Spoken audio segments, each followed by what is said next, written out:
Hello and welcome to Dotto Tech. Today we're going to look at the simple things in life. You know, we get so caught up in all of the spectacular new features of our hardware and software that sometimes we forget about the basic things that can make certain technologies life-changing. Digital photography is the prime example. I want to return to the simple things, meaning what to look for beyond all the fancy features, the things that make digital photography the phenomenon that it's become. So today, we're going to try to rediscover the joys of printing, and it's just in time for Christmas. Now, I don't know about you, but I would rather get a great picture of a loved one for Christmas than just about anything. Well, anything that isn't a new fishing rod or a boat. Yeah, a boat would be nice. Or a big screen home theater. Yeah, that'd be good too. But a picture would be great as well. So what does it take to get great photos? Well, you're going to need a good camera, you're going to need a computer, Mac or PC, you're going to need, of course, your printer, and then the supplies that you choose. And each one of these plays an important part in the whole process. Let's start today, though, looking at our camera. Now, this is HP's R937. Now, there's a lot to like about this camera. It's got a very innovative design, which I love. It uses a huge interactive touchscreen for all your camera controls. Now, when you think about all the things that you need to look for in a great camera, it all starts right here on the lens. Now, when people are shopping for a digital camera, I always tell them to look for good optics first. And this camera, it's got great optics. The optics here are by Fuji. Now, the PhotoSmart R937 is a point-and-shoot camera. It's designed to travel with us, to slip into a pocket or a purse. Now, because of that, this lens needs to be protected at all times, except when we're shooting photos. And I love this shutter design. It instantly closes and opens when the camera turns on and off to protect the lens. And there's no lens cap, so there's nothing to lose. The lens isn't exposed, so it's not going to get damaged in any way. Now, another thing to look for when you're looking for a great camera is the interface. It's got to be easy to use. And the PhotoSmart R937 has a great interface. It comes packed with tools designed to help make us better photographers. Now, let me show you how it all works together. Here is the touchscreen interface, and this basically is all that we're going to be working with.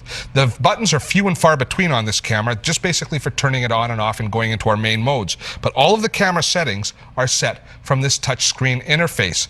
Now, when you're going to take pictures, there's only really a few modes that you have to master, but they're very important. Shooting mode is number one on my list. Now, I think the best thing that you can do to become a better photographer is learn what these modes are and what they do. Most of the time, you will be able to stay in auto mode, but in those difficult conditions, say you're taking pictures of your child's ballet recital, then the theater mode will make sure that you can have an opportunity to get a great shot of your child up on stage. So getting comfortable with these shooting modes is the first step towards recapturing the joy of digital photography.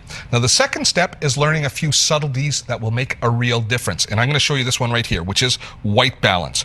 Well, you and I don't think a lot about color. See, colors can look different under different lighting conditions. For example, when you're outdoors, colors actually have a bit more of a bluish tinge. If you're indoors, colors can appear a bit more yellow, unless you're under fluorescent lights in which the colors get a kind of a green cast. Now, our eyes are amazing mechanisms. They automatically adapt and filter out the colors so that we always see true colors. But cameras can't do that. So high-end photographers, and all cameramen actually, spend a lot of time thinking about the color of light when they're taking a picture, and they spend a lot of time adapting for that. You and I don't have the skill to figure that out, so instead, we'll let the camera take care of it for us. Here we have all the basic lighting conditions covered. So choosing the correct lighting condition when you go to take a photograph will mean that you end up with a photograph that originally has better quality color. Now, you can always adjust color later on in editing, but it's better to have as close to the original color as possible when you first take a photo. So that's step two. Step three is be a patient photographer. What I mean by that is these are point-and-shoot cameras, but don't just point and press the shutter button and think you're going to get a great picture. All of these different features that we've put in place have to have time to resolve, and the camera will actually tell us when it's ready to take a picture if we pay attention. So if we take a look here on the screen right now, I've got a focusing bracket here, and if I just press down the shutter button, it will turn red, telling me it doesn't have a good picture, it doesn't have anything to focus on, it doesn't know what it's doing. Whereas if I have a subject that the camera can focus on, I press the shutter button down halfway, and now the focus brackets are green, telling me I've got a picture that's viable here. All those different settings are going to work, and then I press the shutter button, and I've got a photograph that works for me. When we look at cameras, we often look for features that professionals or high-end amateurs will both like and use. But the truth of the matter is that most of us don't know how to use those features, and we're never going to learn to use those features.